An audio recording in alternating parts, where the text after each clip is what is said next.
All right, Shalom. First and foremost, giving all praise, glory, and honor is due to Yahweh.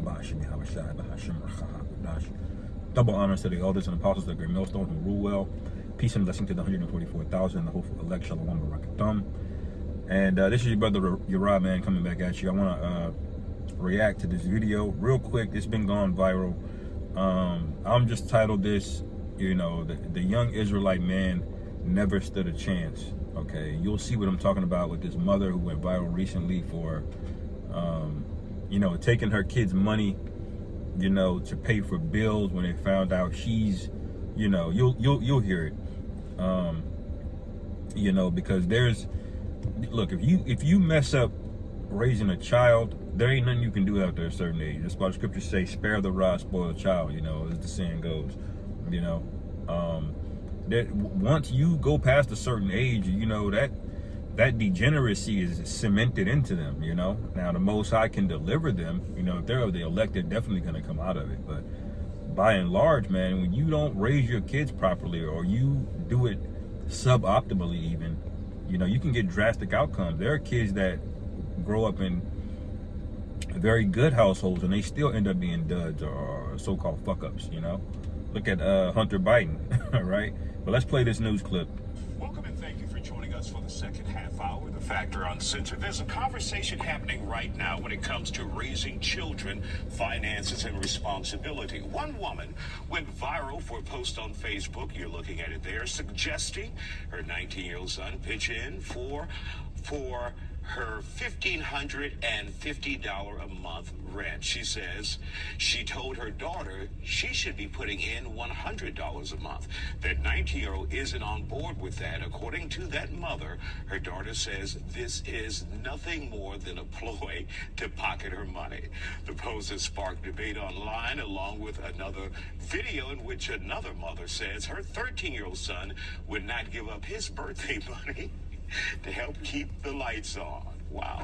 All the stuff I do for you as a mother. Literally, I take care of you, I feed you, I cook, I do all that stuff. And all I did, I asked you for your birthday money so that I can pay the light bill. You don't want to give me the birthday money. So I am taking the PS5 back so I can get the money so the bill can be paid. Well, how you going to ask for my birthday money that I got on my birthday to pay the light bill? And why you trying to take my PS5 away? Well, you can't play the PS5 anyway if there ain't going to be no damn lights in our house. Ooh. It's unclear if this is a skit, but... Yeah, well, even if it is a skit, we know that these conversations are happening on a daily basis in the Israelite families, okay? The so-called Negroes, Latinos, and Native Americans, all right? And what this woman doesn't realize is this behavior, them being selfish with the PS5, them being selfish with them wanting to give you their birthday money, this is a behavior they learn from your ass, okay? You have a selfish, transactional mindset. They're watching you and how you're not a generous person, okay? They see you take money from people and then don't want to give nobody no money back in return. They learned it from somewhere, all right? They learned it from you, okay? And now she has the audacity to be upset that her kids are being selfish with her. Where do you think they learned it from, See, it starts with raising up a child, man. Kids learn the concept of charity and generosity. That has to be learned at a young age. It starts with them learning how to share toys, okay? Showing them the value of helping their brother or their sister, being generous. When they're 5, 6 years old, the mother's supposed to be a warm, encouraging presence, man, okay? A healing presence, a rejuvenating presence, to where when your kids get of age, 13, 14, 15, 19, whatever, they actually want to help out, Most Israelite young boys, they love their mothers, man. A lot of niggas love their mothers too much, where they become a mama's boy. But most Israelite men, they want to help, So the fact that they don't want to help, that means you raised them to be that way, and they obviously see things in your behavior that makes them not want to help. They see you as a selfish person. So this is part of that, man. First precept, all right? This is Proverbs 24:3. It says, though wisdom is in house, build it, and by understanding it is established. All right. It says, and by knowledge shall the chambers be filled with all precious and pleasant riches. All right. So the beginning of a household starts with wisdom, man. okay, with wisdom. Think about our forefather Jacob, man. All right, he didn't even have the money to pay to marry the woman that he wanted to marry to start a household. It was just him basically, okay. And what did he do? He worked for 7 years to get Rachel. All right, he accumulated riches and wealth, okay, because he had knowledge. You know, his forefather taught him that. So even when he was out on his own, you know, he learned it through Isaac and Abraham. Okay, so when he went out on his own, he had skills. Okay, that wisdom is what allowed him to continue and further his riches, man. All right, and so he ended up spoiling Laban, or Laban, however you want to pronounce it. All right, he got Rachel, Leah, and both of their handmaids, and a whole slew of cattle and livestock he walked out of there with, man. You know, because he had wisdom. It ain't had nothing to do with his financial status, although his father had riches, you know. So this is how a household is built, man. All right, it's not the money in your bank account at the moment. It's, do you have the competency and the wisdom to flush these things out and execute on them? All right, there are plenty of trust fund babies that are born with money in their hand, but they don't understand money. They don't value it. They don't understand it. They just blow through it, you know. To where some people will cut their sons or their daughters off, man. You know, their family has money, but it didn't matter because they're not receptive of the skills. And this comes from a lack of a strong male presence. You need a man running the household. You know, that's the root of all of this, okay? And so there's no understanding in this woman's household, and that's why these kids don't really have a chance, man. All right, because not only is the father not in the household, imagine the negative things they're probably hearing about their father. Okay, Esau don't have to deal with this. This kind of situation is a reality. The pose is far on. Wow. All the stuff I do for you as a mother. Literally, I take care of you, I feed you, I cook, I do all that stuff. And all I did, I asked you for your... And these are things that a woman is supposed to do. These are called what you call bare minimum. All right. Now, the woman, you have to ask yourself, what would happen if you don't do those things? Okay? If the answer is Esau's going to show up, knock on your door, and take them kids from you, okay, then you don't get a cookie for doing it. Okay? What would happen if you didn't do it? You know? You can't get praise for doing things that you're supposed to do. You had the kid. Okay? Your child doesn't owe you anything. You know? The scriptures say to honor your mother and your father, and that's it. And sometimes honor, it goes from a distance, you know. There are brothers that got estranged relationships with their fathers or their mothers, you know. And it's not wise to have an active relationship with them, but that doesn't mean there's no honor there, you know. A prime example of this is how King David handled the matter of King Saul, okay? King Saul was literally trying to kill him, and he wouldn't even suffer a heathen to speak ill of King Saul, man. Not only did he not disrespect him, you know, but he didn't allow anybody else to say anything or disrespect him, you know, because he still had honor for King Saul and the position that he was in, you know. And that's how a young man should be looking at his father. Your father might be a piece of shit, man. You know, he might just be a deadbeat, you know, or an actual deadbeat, you know, which most fathers are not deadbeats. Their mothers tell you that, and they don't tell you that they've done a lot of things to push that man away. But your father might actually be one, man. And guess what, man? You still have to honor your father to a degree. That don't mean you got to break your bank for him, and that don't mean you got to do, you know, whatever he say. You keep the commandments of the Most High first and foremost, you know. That's your priority. But you don't always have that, man, you know. But these women, they really shouldn't be having kids. That's really the bottom line of it, man, because they put their kids in charge, all right, or they charge them with their happiness. Your kid is not responsible for your happiness. Your kid is not an accessory, okay, to you. A kid is supposed to be an investment into the society you live in, you know. But this society, you know, it's perverse, you know. It's backwards, you know, because if it wasn't, you wouldn't have a woman, you know, running 60% of the households, you know. So we got to get out of here. And so if you're getting raised like that, man, there's no chance. The Lord has to wake up the elect, because the elect are special, and they gonna have ability to grasp everything before the destruction comes, you know. Your birthday money so that I can pay the light bill. You don't want to give me the birthday money, so I am taking the PS5 back so I can get the money so the bill can be paid. Well, how you gonna ask for my birthday money that I got on my birthday to pay the light bill? And why you trying to take my PS5 away? Well, you can't play the PS5 anyway. There ain't gonna be no damn lights in our house. You see how clamorous this woman is, man. I'm gonna go to Proverbs 31 to show you the example of how a woman should be, but this is a problem, man. Okay, this is a problem. You know, there's a reason why all of these men are on fentanyl. You know, a lot of dudes, they junk don't work. They on honey packs. You know, they have to, because they're effeminized, man.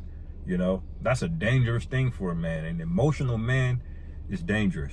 Okay, you check that, and that's because there's no order here. You know.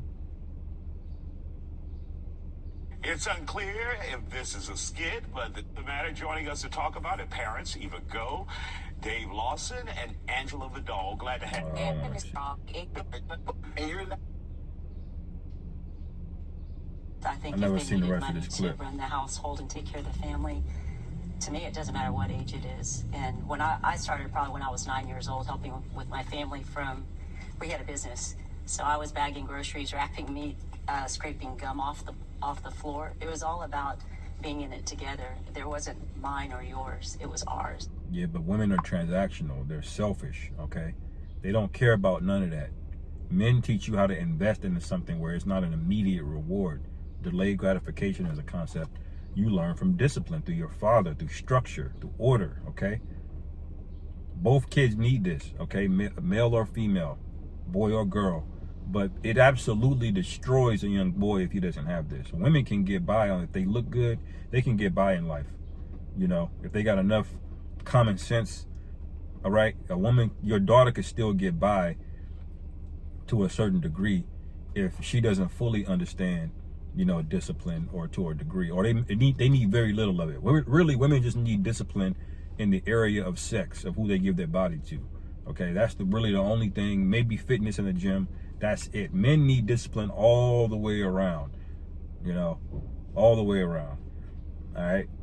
But let me go to this real quick. This is Proverbs chapter 31. Verse 10, it says, who can find a virtuous woman for her, Proverbs 31:10, so Salaki, if I haven't said, who can find a virtuous woman, for her price is far above rubies. All right. The heart of her husband doeth safely trust in her, so that he shall have no need of spoil. You know? And how many men can say that? You know? A woman that you can confide in, she literally is a resting place, man. When you get home, it's literally just like having your own spa. You know? You're welcome, greeted. She's happy to see you. You know, whatever you like, your back rub, you know, your foot. You're a woman, and you can trust her. You know, I don't recommend pillow talk at all. Even if this is the ancient world, I wouldn't recommend pillow talk. You definitely should not be doing that. You know, in this day and age, it not only is it these women are lower quality, but the information can spread so rapidly because of the internet and social media. I mean, she put something on social media, that's a wrap. You know, so I definitely would recommend it now, but if you have a virtuous woman, you can actually do that, man. Okay, you actually have rest, you know. And it says, verse 12, she will do him good and not evil all the days of her life. Okay, like these women, they get tired, they get bored, you know, they get tired of doing the same thing. Women love chaos so much, man, you know, and that's their nature. But if the woman is addicted to it, she's gonna leave you, man. She's gonna be itching for excitement. It'll be something she's watching on television. It ain't even nonfiction. It's some fictional bullshit, and she'll want to go do it in real life. Why can't you do that? She'll literally compare you to movies, man. Things she sees in movies. You know, women that don't have that grounding in reality and that understanding of her role and what she plays in the household, they will destroy you. They always have this something called FOMO, or fear of missing out. Okay, they always want to see if that grass is a little bit greener over there, you know, and it's hardwired into them. This is what fuels hypergamy. Okay, well, they'll monkey branch, and they want to see if the grass is greener. Okay, and see, women that succumb to this, your household is basically through. Now, it was less so in the ancient world because you didn't have no fault divorce. Now, a woman can just, I feel emotionally abused because he got mad at me one time, or I feel it's financial abuse because, you know, he wouldn't pay for this, you know. It's financial abuse because he gets to control and keep all of the money, and I don't get to control and do nothing. He don't give me a credit card. Financial abuse. And the judge will sit up there, listen to this, and say, all right, you can walk, you can take half of his assets. You know, that's how this society is set up. And Esau did this shit on purpose, man. It should piss you off. All right. It says, verse 13, she seeketh wool and flax and worketh willingly with her hands. All right. She is like a merchant's ship. She bringeth her food from afar. A woman is good at taking things that, especially the Israelite woman, man. You know, she can figure out how to take a plant from a flax plant. Flax is where you can get flax seeds or whatever, which have nutritional benefits. But flax, the plant, is where you get linen from. You know, women can figure out how to take that plant, weave it together, you know, make fabrics out of it. You know, they can stretch your money far, man. A good women have IQ on par almost as a man, but the reason they don't get as much out of it is because they're emotional. Emotions cut into your IQ, you know, but they're actually very, very smart, man. If you got a virtuous woman that's controlled, you know, she's in order, all right, she can figure out a lot of things, man, and they'll actually want to do it because women have more of a propensity to do things in a certain arena. Like the saying goes, men are into things and women are into people. So she'll be into hospice care, nursing, you know, women are good at a lot of psychologists are women, you know, physical therapists, you know, are women, teachers are women, you know, overwhelmingly, because women, their minds are designed to do a certain thing. But this society, you know, this woman, she probably working at a call center and then doing Applebee's, you know, on the second shift or some shit. All right, getting cursed out. Her boss is telling her she got to come in when she's just through, man. All right, she's overly stressed out, and then she doesn't have the integrity to not take it out on her kids. You know, it says verse 16. No, verse 15. She riseth also while it is yet night, and giveth meat to her household and a portion to her handmaidens. All right, and see, back then, if you were a woman in order, a wife, you had handmaidens, man. You know, where they can do a lot of the more tenuous, tedious tasks, you know. And a woman can lead other women. Women have leadership, but they don't have it to the capacity of a man, okay? But they can lead, man. You know, they can do, it's about the man, you know, the man is the anchor. If you set the tone, you can have a household that runs smoothly, man, because families or a household is a business, okay? Yeah, this is like a business. A woman, a single mother is like a business with no CEO, okay? No board of directors, no general direction for the company. It's just operating, you know? It's technically still operating. It's technically still bringing in cash and receipts. But it's only a matter of time before a larger, more complex problem arrives, okay? And then they start having cash flow problems, you know? All right? People start quitting. The morale drops, you know? This is what happens when you don't have order, you know? That the man represents in these relationships, you know? So it says,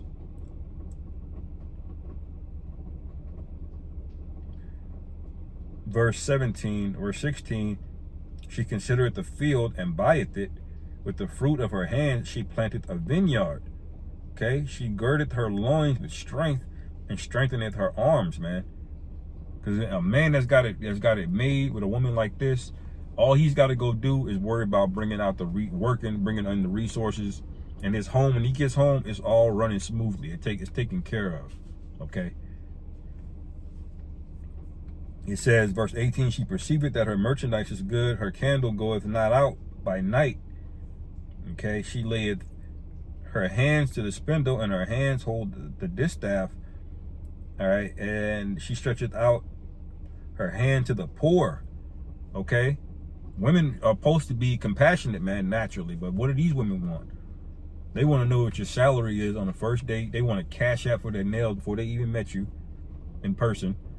Okay, that's what you have nowadays. This is why, you know, we're close to the end, and the Lord's getting ready to come back.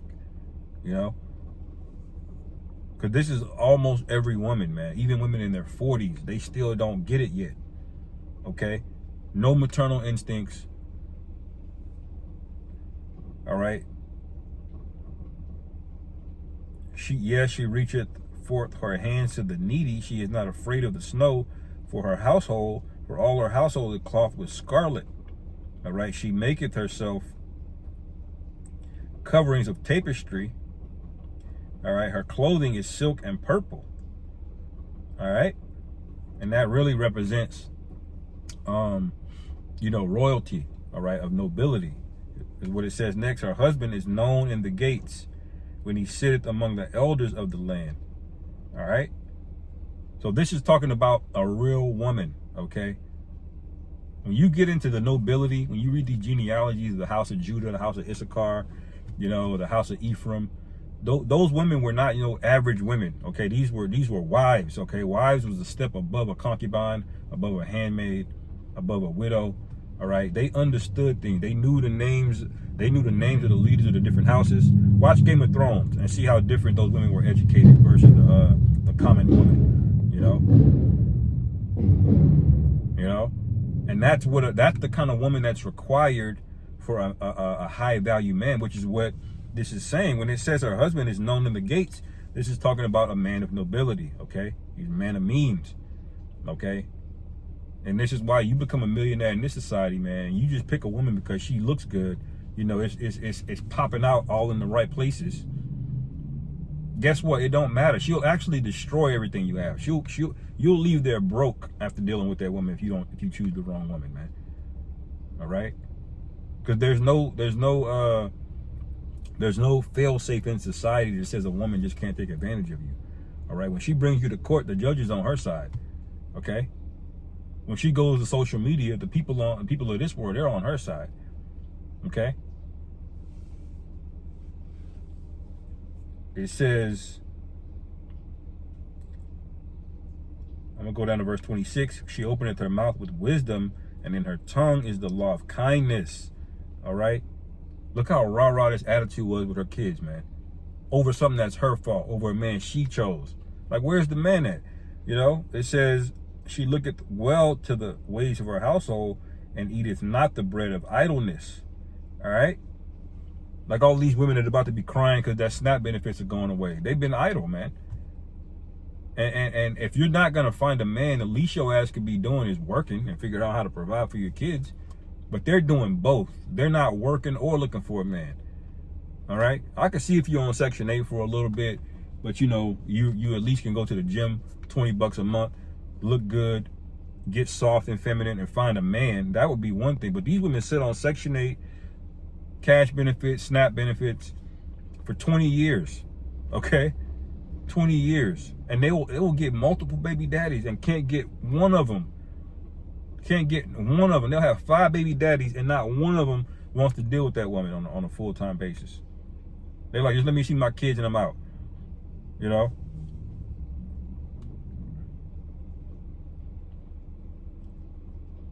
It says, verse 28, her children arise up and call her blessed, her husband also, and he praiseth her. All right? Men actually want to do that, man. You know? The Boys the Men song, all of that simp culture back in the 90s R&B. You know, the reason that's frustrating is because we know it's for an ungrateful woman. This is around the time, you know, The Color Purple came out. They demonizing men, waiting to excel. You know, Stella got her groove back and all this shit. With this propaganda started coming out, and at the same time, you still got men, you know, simping in R&B music and these lyrics, man. You know, but a man actually wants to be that way with his woman when she's in order. You know, but the problem is these women are not in order. They're doing it on purpose, and they still want that kind of treatment. You know, it says, verse 30. Skipping to verse 30, favor is deceitful, all right, and beauty is vain, all right. That's a big point. Beauty is vain at the end of the day. I don't care how beautiful a woman is. If every day you got to worry about her looking at another man, it ain't worth it. If every day you got to worry about her having an attitude and you know, acting selfishly, you know, starting arguments for no reason, I don't care how fine she is. Eventually, that shit gonna get old. So yes, beauty is vain, okay?